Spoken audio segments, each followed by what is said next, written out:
When you are a dark-skinned girl, you have to tell people that you're beautiful, even though your skin tone might not be socially accepted.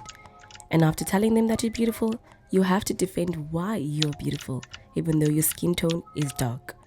This is the story of a brown-skinned girl. I grew up in Consulate. Around my community, I was known as Ukwirikwiri because of my skin color. Well, Ukwirikwiri is equivalent to a black man being called a kafir in South Africa, a black man in America being called a Negro. Ukwirikwiri in South Africa is probably a Nigerian or a Zimbabwean. I always wondered why I had to be dark, because my mother is light-skinned.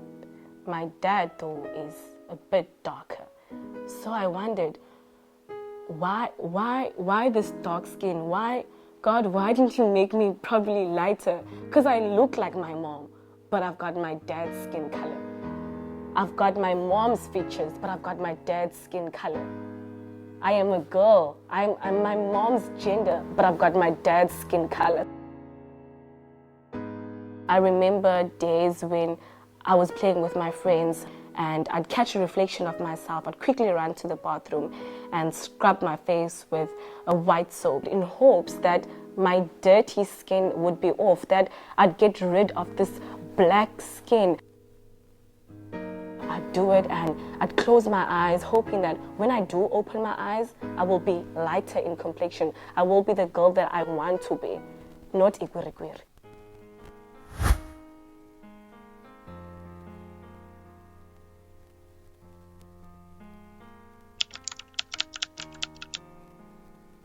I always felt like I was standing out among the children because, like, in the school picture, like in the class picture, maybe it was just me, so you could just easily pick who I was. I was always like the odd one out, so sometimes you'd be the last to be chosen, so it wasn't pleasant, but I had to make do. So whatever came, I took, because that was my life.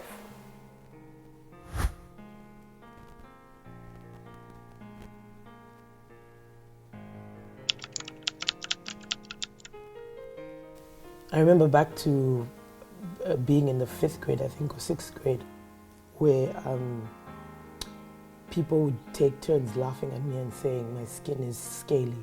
So I was very dark and I was big. So they would say my skin is scaly and laugh about that. That was when I took note. Like, I knew it when I was 5 that I was darker because people would laugh about it. But in school, people took it a step further and teased me continuously. Yeah, and I knew then, I was really aware of the fact that I am it felt like I'm 10 times darker than people normally should be. And yeah, it took me a while to get over that. I was looking for my matric ball gown. My aunt was going to do my dress for me, so the only thing we had to do was just look for the material. While we were shopping for materials, there were colors that I thought were beautiful and I'd love to wear them, but I didn't want to wear them because I felt like they will make me appear darker, and I don't want that. I don't want to look darker in my matric ball dance. I mean, when I have those pictures for the rest of my life, I had to be very, very strategic about it. No one knew at home that I had a problem with my dark skin. Well, they didn't know until I made this documentary that I had a problem with my dark skin. So we were shopping, my aunt and I were shopping, and then I'd actually take some materials and put it against my skin and be like, okay, no, it's nice and all for a light-skinned girl, not for me. And then she stopped me. She was like, your blackness is gold. Your dark skin is gold. What are you doing? So I took a moment and I stepped back, because my aunt was light-skinned. And in my head, that was what was beautiful. So I took a moment and was like, if she sees my dark skin as beautiful, what the hell am I doing? Why am I not seeing what she's seeing? So I went to the mirror and I looked at myself and I decided that this has to change. Because if I'm going to carry on seeing myself as ugly, everyone else will too. But if I change my mindset and my mentality and see the beauty in my reflection, everyone will be forced to see my beauty, whether they like it or not. So I looked in the mirror and I was like, we have to start with this thing now. We're changing. You're going to stop feeling sorry for yourself, because this is the skin tone that you were born in, and you cannot wash it away, because it's not going to happen. I wrote down affirmative words for myself. I sit in the mirror and I'm like, okay, let's do this. Stand in the mirror. I tell myself, I look myself in the mirror, I'm like, you're beautiful. You're gold. You're a child of God. And I tried not to put a lot of brown, like some things about my skin tone, because I need to stop focusing on my skin tone. I need to focus on who I am. So that was when the change happened, actually. And the mirror sessions, I actually called them AA meetings, because I obsessed so much about my dark skin that it became an addiction. So I had to recover, and there was no one else that was going to help me with that. So I had to hold the AA meetings for myself, by myself. No one else was going to make me feel pretty besides me. I had to do that for myself. Like, for me, it's like, what can I say, in my family, I was the darkest one, but I've also had cousins who've been dark and they've loved their skin, and it's like, oh my gosh, you could be a model, and that type of thing. So they've had that, and I'm like, their dark skin works with them, and I'm thinking, okay, probably because you look like a model, so your dark skin works on you. For me, that's different. I didn't feel that way at that time. Growing up, I never thought dark girls were ugly. Okay. Okay. I thought I was ugly. That's a difference. So I looked at people and I'm like, you just, like, it works. And that's my thing. Like, for me, I was like, wait a minute, it's not working for me. How come? I'm ugly, and I equated that to being dark after being teased and being bigger than everyone.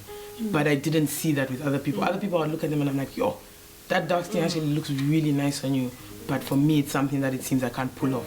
Like, it felt like I needed to pull it off. In my case, right, I know, like, it's different to you guys.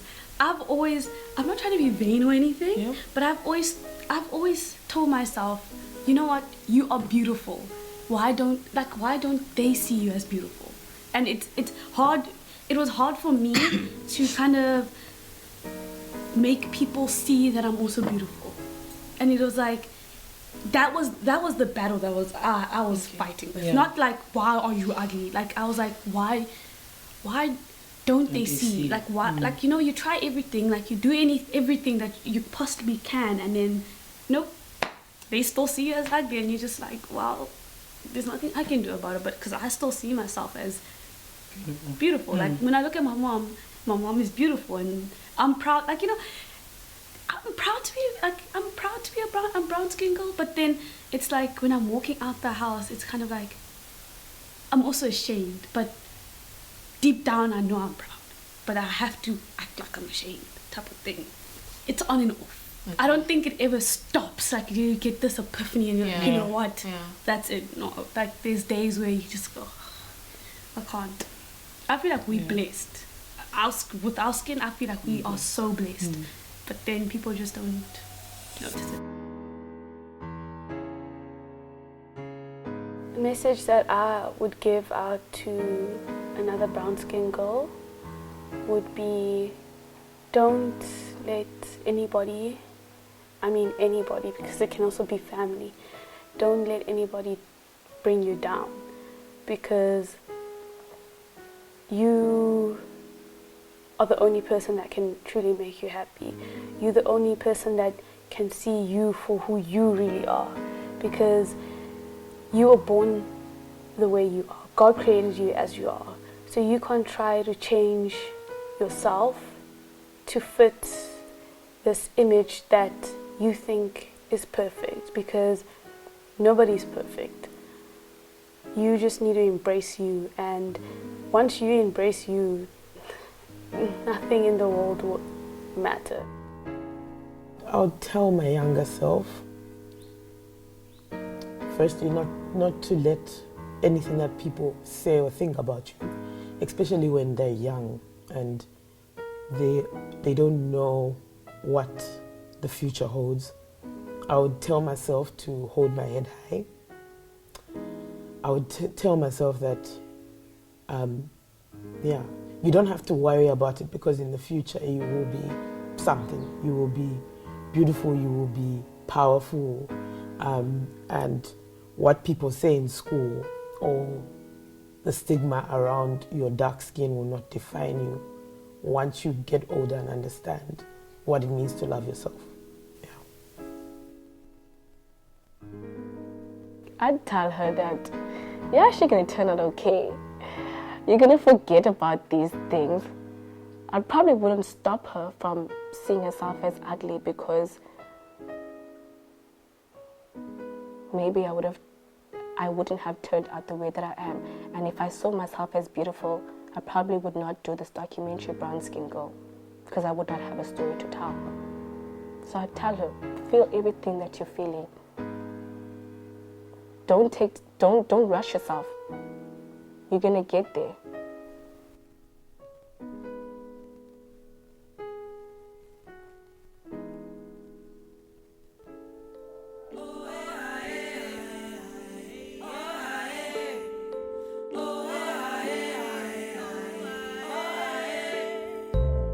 I remember while growing up, I was bullied simply for the color of my skin and the texture of my hair. I couldn't quite comprehend at that tender age, why did I look so different from the images I've seen? I failed to see the many colors in me, handcrafted by the one above.